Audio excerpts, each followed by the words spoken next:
Hey guys, it's Kia and Real. So today we just wanted to come to you guys and talk about some tips, tricks, and suggestions when cruising with Carnival Cruise Lines. Now this is solely based on our experience, but we wanted to share these with you. It'll be totally different from what you've experienced, but we just wanted to share our thoughts and what we thought would be helpful. So, and this is, like I said, solely based on our perception. We haven't looked at any other videos, but I know there are several out there, but we really do hope that our video is very helpful. So here goes nothing.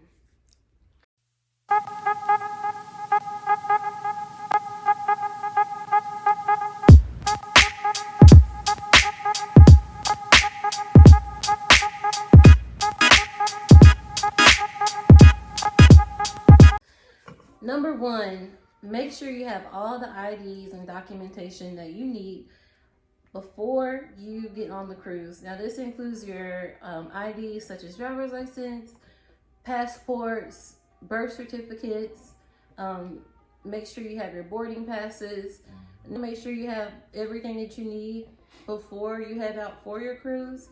I know on our last trip, we went with a group of about 200, probably more, and we were on the Carnival Horizon, right? Yep. Carnival Horizon. And one of the young ladies' mother did not have her birth certificate, which is what she needed so that she could board the ship.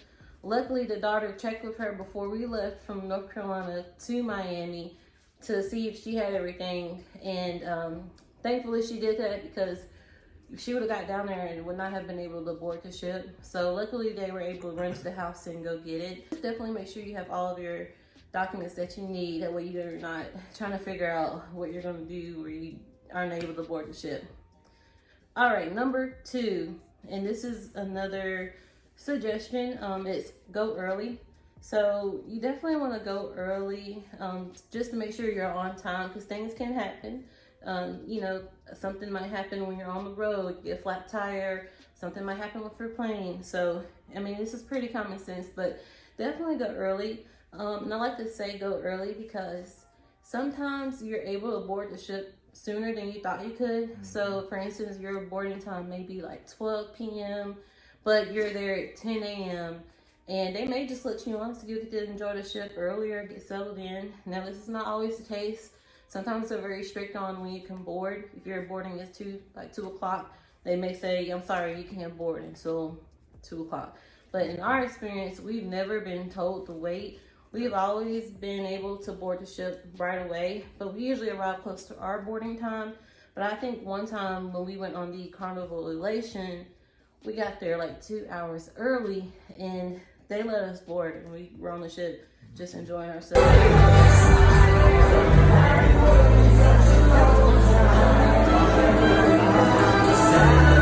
And remember, when you board the ships, you'll probably just be hanging around the ship, because most of the time the staterooms are not going to be ready. But still, it gives you a chance to kind of explore, look around without too many people being on the ship, and just get to know your surroundings before you set off for your nice vacation. Right. It's definitely a nice time to get some good footage if you want to. If you're vlogging, you want to get some some pictures. It's definitely a good time to do that. So number three, this is kind of I would say like a tip or a trick, and it's with the lanyard. And what we're talking about is the lanyards that you'll see. If you've never cruised before, you'll see like more than half of the ship people on the ship have lanyards. But basically, a lanyard helps you keep up with your cruise card, because you need your cruise card to do pretty much everything. So in our experience, I know like on the smaller ships, they would ask if you wanted to buy a lanyard up front when you're checking in. I believe it goes to a donation or some St. Jude's or something like that. So that is an option. I think it's only $10, so it is cheaper. But the thing about those lanyards that they sell at check-in is they don't have that little clear pouch where you can slip your card into. So you would literally just like hang your card from the hole punch. So a trick is if you wait, and I mean, if you want to buy that, it's for a good cause.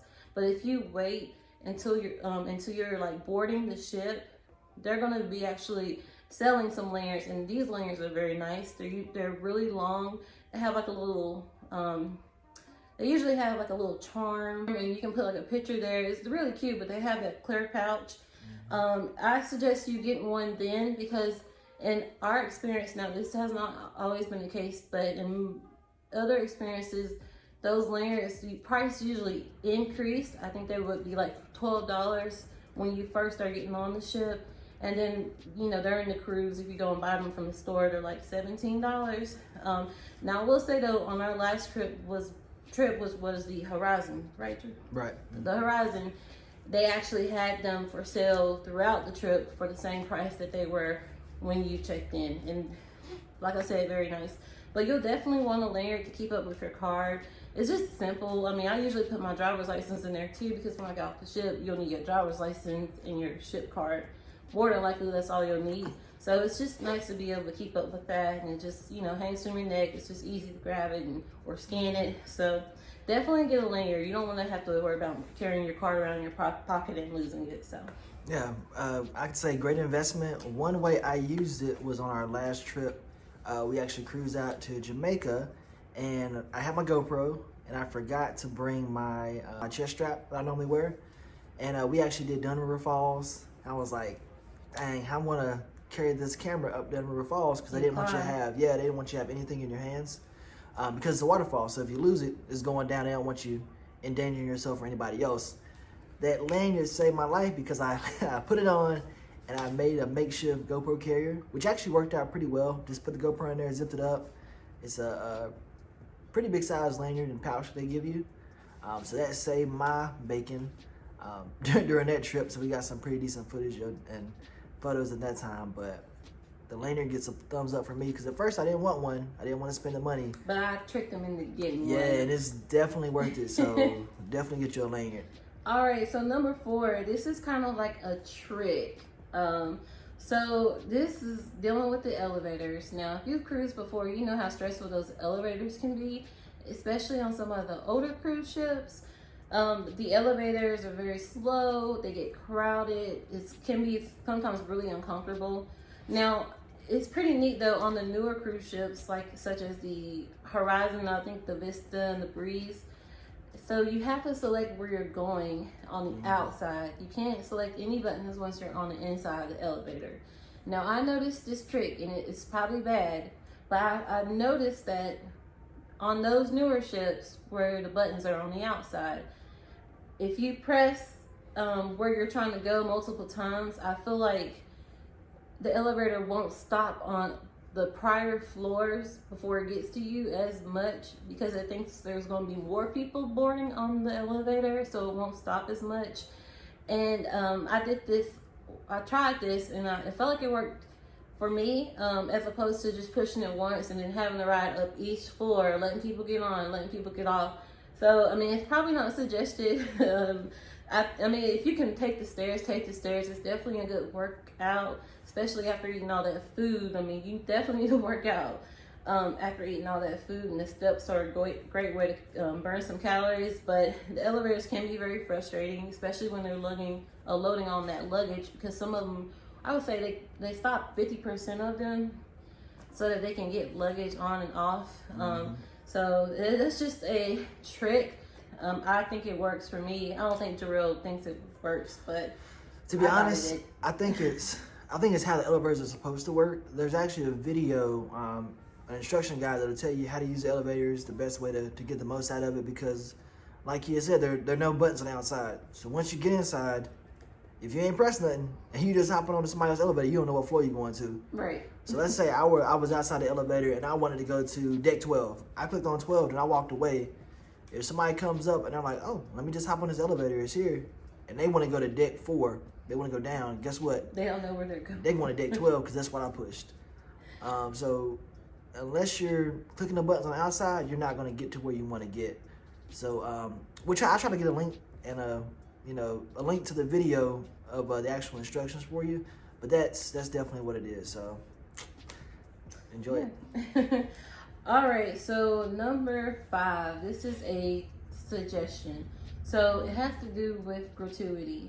Now, this was very interesting. I've been on, I think, 5 or 6 cruises, and I didn't realize until my very last cruise, which was on the horizon, that what people were doing, that those last 1 or 2 days before the cruise ended, so the customer service line would always be super duper long, and I was just trying to figure out, well, what's going on? Are a lot of people, you know, missing stuff? Are they upset? You know, what's going on? Someone told me that what people are doing in those lines is they are disputing their gratuity charges from their bills. So what I didn't realize until recently was that, you know, when you get service, drinks, food, they always charge an extra amount for a gratuity, and I didn't know that, but I would always tip anyways. So people have been disputing their gratuity charges, and so that's why the customer service line was absolutely ridiculous. And I know some people that actually did that. I don't suggest it, because those people that work on the cruise ships, they work very hard. They deserve every little bit that they get. I do suggest that you tip, and even though they're already charging you a tip, it's always good to tip some more, especially with your stewardess. We always make sure to add an additional tip, even though we're charged for a tip when we book our cruise, because those people, like I said, they work very hard and they deserve it. So definitely, I would not do that. Just, you know, don't. Yeah, and keep in mind that the tip is not only split between the stewardess, but everybody really amongst the crews that's assigned to you. So if you definitely those people cleaning, if you think they're doing a great job, then give them more than what's assigned, and you know what the prepaid tip is, because you know they're doing a good job, then it's worth it. They deserve it. Yeah, in all of our experiences, every one of them has deserved it. I mean, I'm talking about when you need service, they're there, and the nice animals they make you, all the smiles that they give you to help you enjoy your vacation. Yep. You know, I don't see anything wrong with giving them extra money. And I can honestly say, every single cruise, I have not ever felt like my money was not worth it. I feel like I get the experience I have, the fun that I have is way beyond what I paid for the cruise. So I mean, it's, you know, it's just something to consider. But I did want to mention that because, like I said, that was something that I learned that I think that you know, shouldn't be happening. But all right, so number 6, this is definitely a trick and a suggestion, and that is go to the Welcome Aboard show. The Welcome Aboard show, basically for first-time cruisers, it goes over you know, what to expect, what ports you're going to, what all you can do, what excursions you can book. So if you're new to cruising, you definitely want to attend that. But also, if you're a returning cruiser, you want to attend it as well. So why I say that is because not only is it important and cool to learn, you know, what all you're going to do, the itinerary, what events there are, what shows there are going to be, but there's a chance for you to win free excursions. And from my experience, they've given probably 2 or 3 free excursions every Welcome Aboard show. So I told Jarrell on this very last cruise, I said, Jarrell, we have to go to these shows because I have a feeling we're going to win something. Like, we're going to win. So we lost track of time for the first Welcome Aboard show when we went on the Carnival Horizon. So I was kind of sad about that. But luckily, they had a second Welcome Aboard show, and I think sometimes, like, especially with smaller ships, they only do 1. But this ship did 2. So we went to the second one, so which was awesome because it was not as packed. There was only a few people at that show, so I was like, ooh, Jarrell, our chances of winning an excursion are going to be good. In my experience, they'll have you put your name in a box to be drawn. I had to wait until the very end to put your name in that box because they don't mix those tickets up like they should. They don't care. They're used to doing it, used to giving away free excursions, so they just draw them out. We waited a little bit, then we put our name in there, and sure enough, on the last cruise, they called us, and it was awesome because we won one of the most expensive excursions you can do, which was at the Grand Cayman. So basically, we won a package where we could swim with the stingrays, which is so amazing. We'll try to include some pictures. And then after you swim with stingrays, you went to go swimming with turtles, sea turtles. So we went to a sandbar out in Grand Cayman. It was beautiful. The water was crystal clear. Literally, you know, kissed some stingrays, and then we headed over to the turtle reserve in Grand Cayman. And I mean, it was just amazing. We like played with little baby turtles. You actually had a chance to snorkel with turtles. We didn't do that, unfortunately, but I mean, it was just an amazing experience. So definitely attend those Welcome Aboard shows. There's all kind of things you can learn, and you know, like I said, the possibility to win an excursion. Also, you get information on when they're doing like certain shows and certain giveaways. In our experience, Giro has actually won a free gold chain. Right? Was it a gold chain? Yeah, I feel like I usually win something every time they do the free jewelry giveaways. I think I won like a ring one time, a gold chain. The last time, our last cruise, I actually forgot to go back, and my cousin actually won like a bracelet. So I was like, it must just be part of the genes, but yeah. But when they giving out free stuff, I mean, why not? You know, you enjoying yourself, you hanging out, you relaxing, having some drinks. Why not take advantage of the free stuff? I mean, it doesn't take much time to just pop in, see, oh, did you call my number, and pop out. You can still do what you want to do. Yeah, it's awesome. It's very easy to win something free. They're always giving away things. Another thing is, well, to kind of play on this with the excursions. Number 7 suggestion, book an excursion. When I first started cruising, I believe my first cruise ship was the Carnival Fantasy. I've been on it twice. So a very small ship that left out of Charleston at the time. Very small, like I said, but I did not know that you could do excursions because I was young. I was with my family. We really didn't know about booking any excursions. And so when we went to the Bahamas, you know, it's kind of like, I mean, it was a great experience. It's always great to be out there in the town, meeting the locals, but it can be a little bit much because if you're not used to it, first time cruisers, you know, be prepared because there can be a little bit of hassling, trying to get you to buy stuff like all up in your face, buy this, buy this. So, I mean, I would definitely encourage you to do that and experience that. But if you just want to get away, get some peace of mind, it's always great to book an excursion. I know the excursion we did before in the Bahamas, because I told her, I was like, I really don't want to be in, you know, in town. I really want to actually do something, you know, enjoy paradise. So we booked an excursion. It was a Segway tour on Paradise Island, which is where they do the dolphin and the sea lion shows. It was really cool. We rode a Segway all across the island, got to learn about the island, the history, Bahamian history, and it was amazing. I would say it was probably like less than $99 a person. Probably much less than that, actually. But well worth it. We got to hang around on the beach. It was just beautiful, like paradise. So we paid to do the Segway tour, and we got to enjoy a beach, which is could be a separate excursion. But they also served food, so I would definitely consider doing an excursion. It's just nice to get away and really enjoy paradise. And another thing that I forgot to mention that I wanted to play on with the shows and the Welcome Aboard show where you can win an excursion. People, if you win an excursion, please act excited. Like when we won, I was like shouting. I was so excited. I ran up to the cruise director.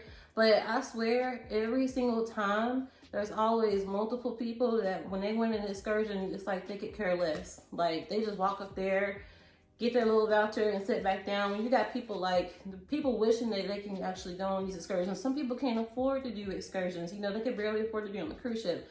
So when you win those excursions, please show some excitement. And don't be disrespectful and just slump up there and then walk back and no smile. Don't even say thank you. Like you could at least tell the cruise director thank you. I mean, honestly, if you don't want your excursion, give it to somebody who does, because there are several people that do. All right. Moving on, I just have to vent about that for a second. But, all right, number 9. This is really a trick or a suggestion. We didn't even think about this until after our last cruise, and that is Brunch towels. So you can, they actually give you beach towels to use, I believe. I know on the newer ships, they definitely have beach towels for you. But, definitely take advantage and use those beach towels. I know several times we've forgot our beach towel, or, you know, didn't have one, they literally have the beach towel sitting there for you. You can take them off the ship, a lot of people do, and bring them back. They'll wash them for you. If you lose it though, I think you'll be charged, so don't lose it. But that's just something I want to throw out there, something that we didn't think of until after our last cruise. So number 10, and this is I would say a suggestion or a trick, and this is booking excursions outside of Carnival.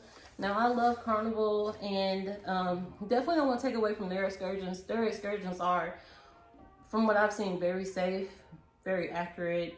You know, you never really have to worry about what's going on, where you're going to be. But we booked the excursions outside of the, you know, companies that we've been with. Not necessarily, well, actually, yeah, I would say with Carnival, because we've done taxi rides that, you know, weren't through Carnival. We've toured islands. You know, it's only a few dollars per person, especially if you go with a big family. They may charge like $50 for the whole van. Definitely do that. As I mentioned before, it's always good to go out and actually be around the locals and, you know, see how the local culture is. So there's going to be a lot of people selling you excursions outside of Carnival, and I mean, it's definitely something to consider. Oh, and on our last cruise, we actually when we went to Cozumel, right? Cozumel. We booked an excursion not through Carnival, and we were actually taken to a beach resort, Bucanos Beach. We do have a video on our channel where we did some snorkeling. It's a pretty cool video, check it out. But we went to Bucanos Beach, and it was really cheap. I think there was a free tequila tasting, snorkeling was included. I mean, it was awesome. It was very inexpensive. So, I mean, you know, definitely check out some of the excursions outside of Carnival, because they may have something good to offer. And a lot of times I've found that it's the same company, but it's cheaper. So same exact people doing the trips or the excursions that Carnival uses, but they're cheaper and they're not considered as being through Carnival. So just something to keep in mind. Number 11. This is a tip. So, and it's sea day brunch. It wasn't until the cruise before last that I realized that Carnival actually will serve you breakfast. And it's actually considered brunch because I believe they go from 6 a.m. to like 2 p.m. Consideration as well, because they have like continental breakfast, just really nice food, waffles, you know, fried chicken, different things that you would not get basically if you went to the breakfast buffet or ordered with room service. So definitely check that out, keep that in mind. I believe it's only 2 days though, and that's, or depending on your cruise, how long your cruise is, but they do it on sea days only, so that's also something to keep in mind. Number 12, hang on to your money. And I mean, I guess that's a tip. What I mean by that is, it's easy to lose stuff. I know on one cruise we went on, we went to Puerto Rico, and I literally lost my license. Luckily, one of the locals tracked me down and gave it to me. But I wouldn't have been able to get back on the ship without my license. So that was really nice. I've seen money be dropped on the ground. I found $20 on one cruise. I mean, it's easy because there's a lot of vendors and you're doing a lot of exchanges, especially if you know, with cash. So just definitely make sure you keep track of your money. Don't lose it. Number 13, please take care of your trash. Don't let it just fly off the ship, because it's so easy because it's windy. But please, like, do what you can to keep the sea beautiful. I mean, the ship and the frames, all of that is already kind of damaging. So, you know, just doing what you can to take care of the sea by not letting there be litter and trash is a must. All right, number 14. This is a suggestion. Look at your surroundings. You know, when that sun is setting, go out there, get some footage, take some pictures. When the sun is rising, get out there, look in the water, look around you. I mean, like I said, I've seen all kinds of sea life just looking down in the water from this big old ship, and it's so cool because it's like natural. They're not in an aquarium, they're not in a zoo. It's wild. So just to see that it's just really mesmerizing. So that is a suggestion. And then number 15, we're starting to wrap up here. This is a trick, I would consider it to be, the last day of the cruise. So this is basically your last day. It's probably more than likely a sea day. But the day before you're getting off the ship, there's going to be a lot of sales, a lot of things discounted from what they were when you first got on. So I would encourage you just to wait, hold your money until the very last day, unless you see a deal that you just want to snag, because they literally will go from 30, 40, 50, 60, 70% off on that last day. So that was just something I wanted to say as well. You can definitely snag a lot of good stuff for a cheap price. And I mean, that's pretty much what we have for you guys. I know it's been a long video, but I hope it's been very helpful. Like I said, this is our perspective. Several other people have perspectives. There's a lot of videos out there, but this is something that we wanted to bring to you guys based on our experiences with Carnival. And we haven't really been on any other cruise line, but we're definitely hoping to do like maybe Royal Caribbean, Disney, but we've been on a lot of cruises and we just wanted to share our experience with you guys. So we really hope that you enjoyed it. We're going to have a lot of videos coming out soon, so stay tuned. Drew, you got anything you want to say? Nah, I appreciate you. Thank you for watching. Give us a like, thumbs up, subscribe. Check out our other videos. We do other stuff. I got a drone video that I like to put together and try to get for you guys. Yes. We haven't been as consistent as we want to be, but definitely, hopefully, we'll start to get that going. Just now, really getting into YouTube and vlogging and tracking everyday life. Check us out. We're trying to keep up. Actually, check me out and a couple of my friends at thesportschief.com. At the Sports Chief on Twitter. We'll link it here. Yeah, at the Sports Chief. On Instagram, I'll get the links for you. But just entertainment, not really all about sports, entertainment, trips, whatever we want to post about, we post about. But give us a like, follow, thumbs up. Thank you guys. Thank you.